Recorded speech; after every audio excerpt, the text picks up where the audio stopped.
Welcome to Church 2911 Online. We're so glad that you're tuning in. We want to invite you to worship with us today and lift your voices in praise to Him together.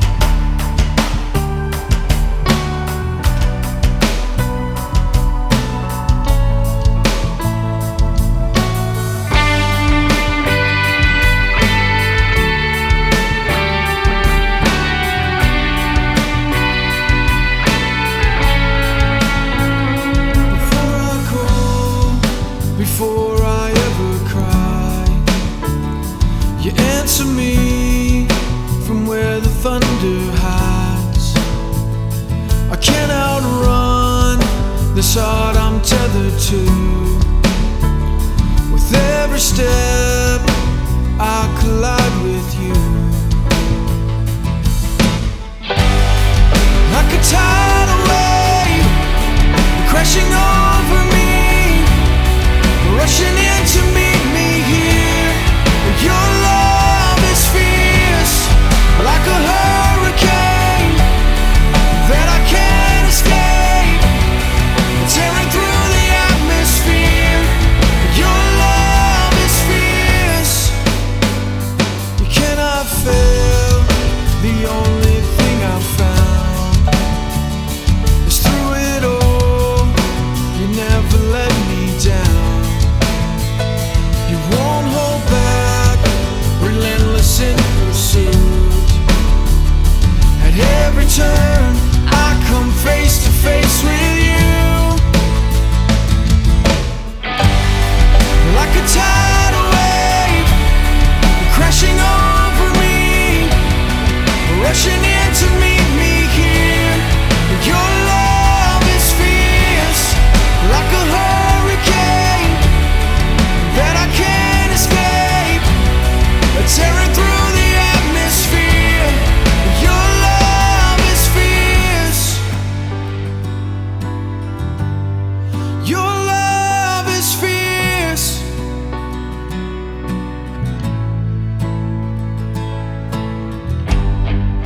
You chase me down, you seek me out.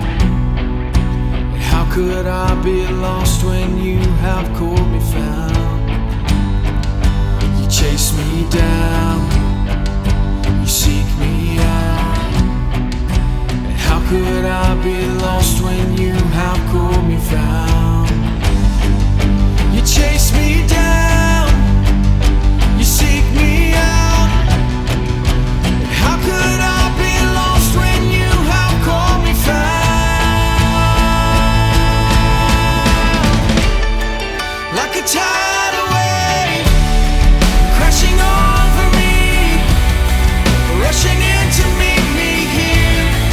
Your love is fierce, like a hurricane that I can't escape, tearing through the atmosphere.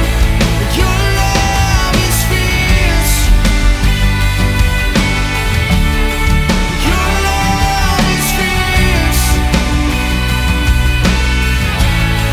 Your love is fierce. Your love is fierce. Oh, your love is fierce. Welcome to another 2911 online service. We're so glad you're tuning in with us today, and if this is your first time, we want to send an extra special welcome to you. You can find out more about our church, who we are, and what we do by following the links in the descriptions below. I want to give you a quick rundown of what the service is going to look like. Our lead pastor, Pastor Rick Hand, is going to come out and continue the series, An Invitation. But before that, we're going to jump back into worship.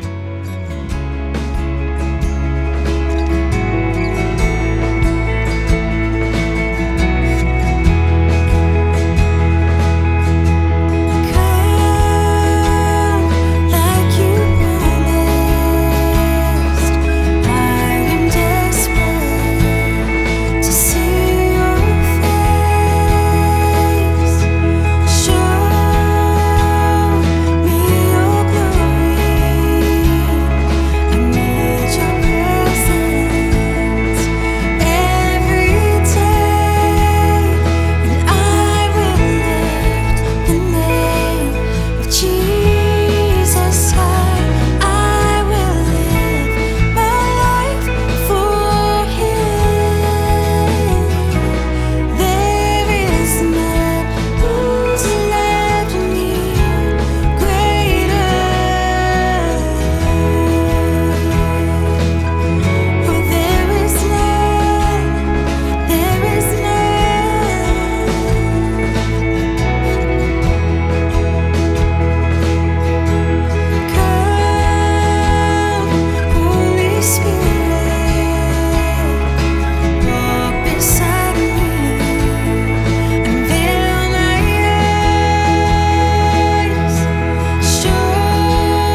There's none. There's none.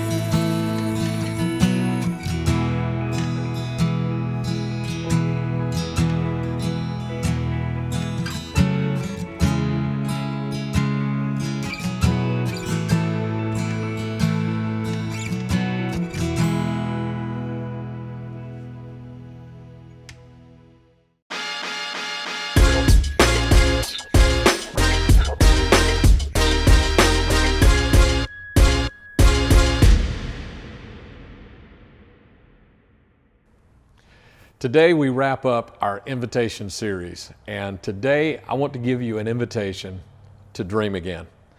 You know, right after the coronavirus really hit us and we went into that lockdown, you remember, and just a few weeks after that, when some of the restaurants were beginning to open, Dave and I happened to be at the Gulf, and so we went to one of our favorite restaurants there. And one of the reasons it's her favorite restaurant is they have a great salad bar. Well, guess what? The salad bar wasn't open because, buffets and those things are still closed down. I remember going there also and having to ask for everything: salt, pepper, ketchup, or cocktail sauce. Everything you had to ask for. Nothing was on the table. And so I've heard people talk about over the last 6 months or so, how that, they just dream of going to a buffet again, or going to a restaurant and having the salt actually on the table, those kinds of things. But those are really small dreams, aren't they? Is this all we're dreaming about as we say, I dream of getting back to normal? And even in the same thing with church, I hear people talk about, I just want to be able to get back together and be able to hug all my friends at church on Sundays. And yeah, those are great dreams to have, great ideas and thoughts and hopes and wishes. But shouldn't we be dreaming bigger than that? It's time for us to dream again. That's the invitation we want to give you today, okay? So let me take you to a story in the Bible from the book of Jeremiah. Jeremiah was a prophet. God would speak things to him that then he would share with the people. And so we have all these prophecies and all these things that God was sharing through Jeremiah. So in chapter 32, there's a couple of verses I want to read to you there. Read with me if you will. At that time, the Lord sent me a message. He said, your cousin Hanamel, son of Shallum, will come and say to you, buy my field at Anathoth. Okay, now that doesn't sound like anything really deep going on there, right? I mean, God says, Jeremiah, I'm going to send your cousin. He's going to offer you a field to buy, and I want you to buy this field. I mean, it doesn't sound like anything out of the normal is going on here, but it's the backstory that we need to understand. Okay, so here's the backstory. 3 things that are the backstory. And the first one is this, is that the whole nation of the Jews, they're not obeying God right now. They're not walking after him. They're not following him. Now, I don't know how you see this whole thing of obedience and blessing and those kinds of things going on in your spiritual walk. But I think sometimes we look at it like, if we don't do everything God says, then God punishes us. But maybe it's like this, that if I were to say to you, hey, take this path right here, walk down this path, because down this path, you're going to find some really good things. But then you choose to go to another path and say, no, I think I'll just go on my own way. Then you're going to miss all those things that I know are on that path. And that's what God does for us. Take this path, because down this path, you're going to find some good things in your life. You're going to find some great blessings. You're going to find some favor, because God already knows what's down this path or any path. And so when he tells us or encourages us to go down a path and we don't take it, it's not that he's punishing us maybe as much as we're just failing to be in the place that he says this is where all the blessings are. And this was what was going on with the Jews at this time. Jeremiah's nation, they were not following God, so they were not walking in blessing. They were not walking in favor. They had chosen to walk a path that was outside of all those blessings. Okay, second thing is Jerusalem, the capital city. It was under siege. The Babylonians were attacking it and just continuing to attack it. And it was pretty obvious that unless God did some kind of miracle, unless he showed up in some way, the Babylonians were going to overthrow Jerusalem. But the problem was they weren't walking down that path that would lead them to victories or lead them to miracles. They had chosen their own path. So they were going to find themselves defeated by the Babylonians. And the third part of the backstory is Jeremiah was in jail because his message was unpopular. He was in jail, and so all of this is going on, and God speaks to him and says this. He's in jail because his message was unpopular. And you know what his message was? That it's going to get worse before it gets better. Now, when you hear that, it's going to get worse before it gets better, what do you focus on? I mean, even if you're a glass half full person, when you hear that, it's going to get worse before it gets better, you really focus on that first part, don't you? Even you glass half full people, you become glass half empty people for just a moment because we focus on that it's going to get worse. But the second half of that is it's going to get better. And this is the message throughout the Bible, a message of restoration, a message of God bringing us back, of God renewing the blessings and renewing the dreams, renewing the promises. I mean, in the Bible, the book of Joel and Isaiah and the book of Genesis and Deuteronomy and Psalms, over and over and over. Also in the book of Haggai, in chapter 2, they're going to try to rebuild the temple. And some of the older men who remembered the temple, the way it looked in the first place, how beautiful it was, they began to cry and weep. And God says in verse 9, He says, he tells them don't worry in that way, but he says that the glory of this temple that they are about to build is going to be even greater than the glory of the former temple. That the future glory is going to be better than the latter glory. That even though it may look worse right now, it's going to be better, that there's coming a better after the worse. And now God speaks to Jeremiah in the middle of all this going on. The Jews are not following God. They're besieged by Babylon, and Jeremiah's in jail, and God says, but property is going to be bought and sold again in this land. It may look bad right now, but it's coming back. I'm going to restore. I'm going to return. I'm going to return the dream. I'm going to bring hope back again. You know, it's like just about 2 or 3 weeks ago when we had deeper sessions here in this building. And Kyle brought us a devotion that night. And in this devotion, one of the things he said, I think that just jumped out to me was how that God has brought us to this building. And he did it in the middle of a pandemic. That we thought we had hopes that maybe one day we would have a place that we would minister out of. And God finally did this in the middle of a pandemic.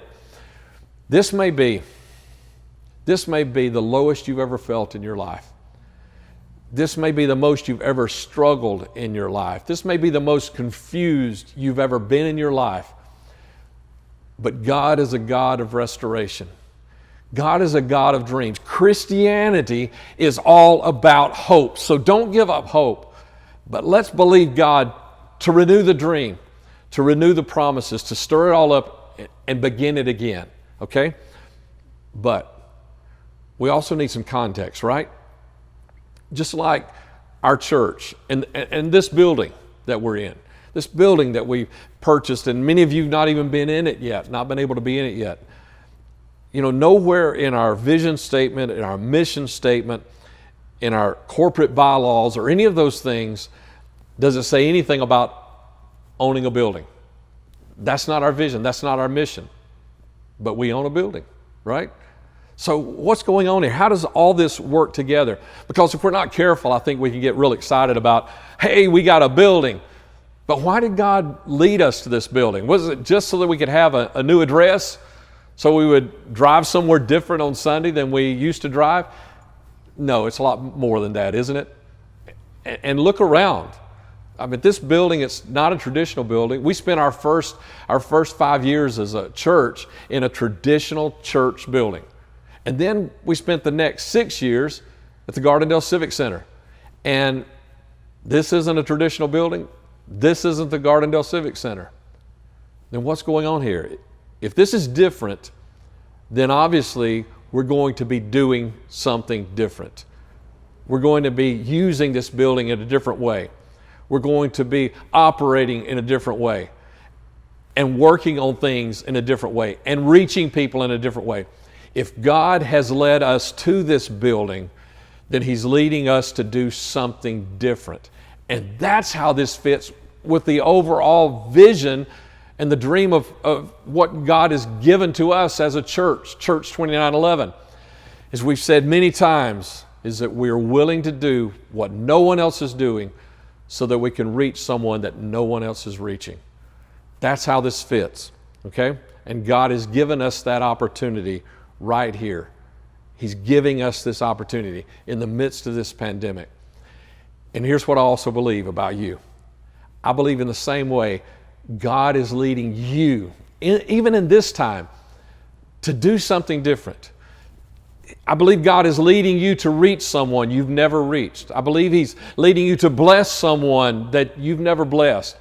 I believe God is leading you to do something that you never, ever, ever dreamed would be possible, and probably never would have even thought of doing if it hadn't been for this moment, this time. Okay. But there's one more little focus we've got to throw in here, okay? Is because it's not enough to just focus on me and my thing and all that. It's also got to be about Jesus and His vision. What is Jesus? What was His dream? What did He want to accomplish? What was His purpose for being here? And I could preach a whole sermon about that, but just this last little point, so I got to hurry right here.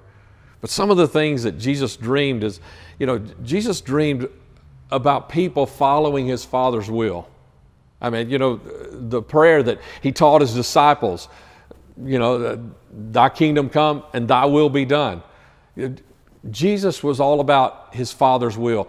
He also wanted us to love one another. He even called it a new commandment. And that this would be a way that people would know that we were His disciples because we loved one another and how we loved one another. And also, Jesus dreamed of reconnecting with us and then connecting us back to His Father.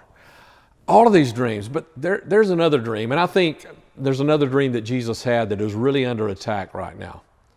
There was a recent survey of pastors, and when I say recent, I mean, I used to say that meant like something in the last few years, right? Or right now, the way things are changing and the way things are going, recent means anything that's happened in the last 6 months, right, during the coronavirus. Well, this is the last few weeks. There was a survey of pastors, and they asked them what were the things they were concerned about leading their church. And I guess probably if you had asked me before I read the article that was based on this survey, I probably would have said most pastors are concerned about finances, because I know a lot of pastors and they're pastoring churches that did not have online giving, and so hey, if they don't have online giving and people aren't showing up on Sunday morning, then how do they give? I mean, it's probably not happening, or maybe pastors are worried about losing their people because, this isn't the same connection like we have on a Sunday morning and when we're able to hug one another and shake hands and see each other face to face. But you know what the number one concern of pastors right now for their churches is unity. And think about it. Think about all that's going on all around us. Think about the confusion that is out there. Think about all the messages that are just being blasted into our minds and into our hearts. And pastors are concerned about the unity of their church. This was not just something pastors are concerned about. It's something Jesus was concerned about. This was also part of His dream. This was not just something that He hoped for. This is something that He actually even prayed for. In the Bible, we have several of Jesus' prayers, and He prayed a lot more than just the few prayers we have listed. But we have some of the prayers, Matthew, Mark, Luke, John, as they recorded the acts, the deeds, and the words of Christ. They recorded a few of His prayers. And in one of them, Jesus really bears down on praying for unity. I want to read that one with you, if you will. I want you to see how serious Jesus was as He prayed to His Father in heaven and asked for unity with His followers. Right here. In John chapter 17, Jesus says, "Now I am departing from the world, They, talking about his disciples, they are staying in this world, but I am coming to you. Holy Father, you have given me your name. Now protect them, these disciples, protect them by the power of your name so that they will be united just as we are. I'm praying not only for these disciples, but also for all who will ever believe in me, talking about me and you, through their message. I pray that they will all be one, just as you and I are one, as you are in me, Father, and I am in you.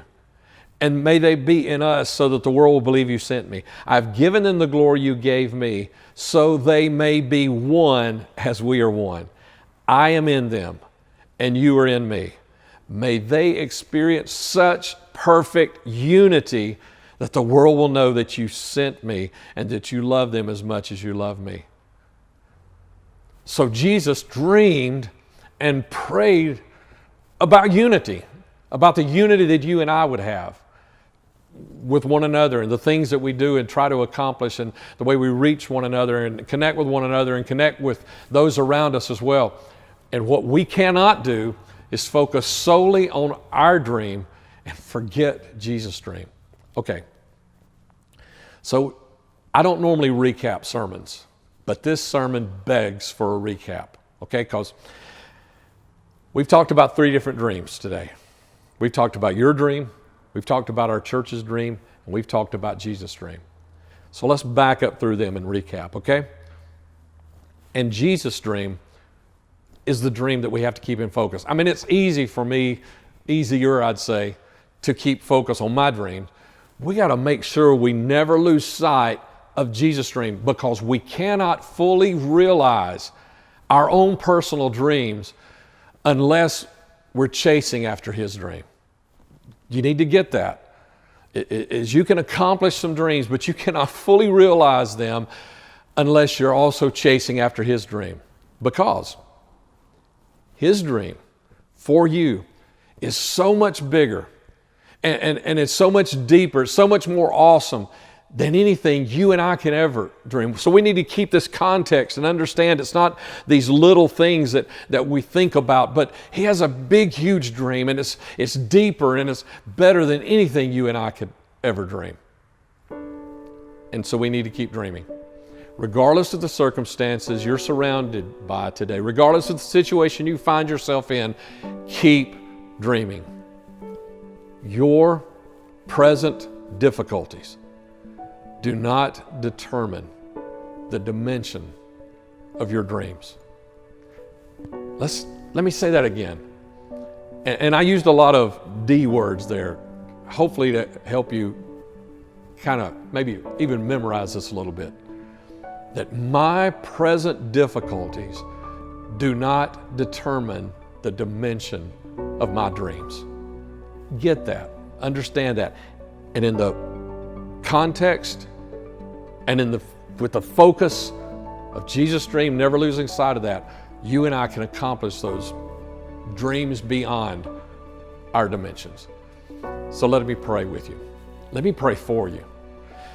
And if you have not started following Christ and your dreams seem so two-dimensional, then I just really encourage you today. Follow along with us as we follow Christ and let him start bringing these huge, big, awesome, amazing, deep dreams to bring them to pass in your life as well. And he's already done the hard work. When he died on the cross, he's already done the hard work. All you have to do now is just accept that. And I want to pray for your dreams, okay? So join me if you will right now. Father, I love you and I thank you that you dream such big dreams for us. And that's why you had to send your son. It's because you weren't comfortable with leaving us in the places we are, but you wanted to reconcile us back to you, to connect us back to you, and not just to you, but to those big, beautiful, awesome dreams, the blessings and the favor that you want to put into our life. And God, if there's someone today that has not ever started following you but wants to today, Lord, then today, as they reach out to you and accept forgiveness of sins, and I ask you to do what you say you'll do in your word, is to write their names down in your records And God, let today be the day that begins the big, beautiful, audacious and bodacious dream that you have for them in their life. And God, I pray, restore dreams today. Restore dreams. Help us remember. And no matter what difficulties we're going through, no matter what struggles we're going through, our present difficulties do not determine the dimension of our dreams. In Jesus' name, amen. What an awesome message from our lead pastor, Rick Hand. If you made a decision today, we want to encourage you to tell somebody, let somebody know. You can text us, you can email us, you can drop a comment on Instagram or Facebook. We just really want to encourage you to let somebody know you made a decision today. Make sure you like this video, subscribe if you haven't already, and click the bell to stay up to date when new content we put out weekly.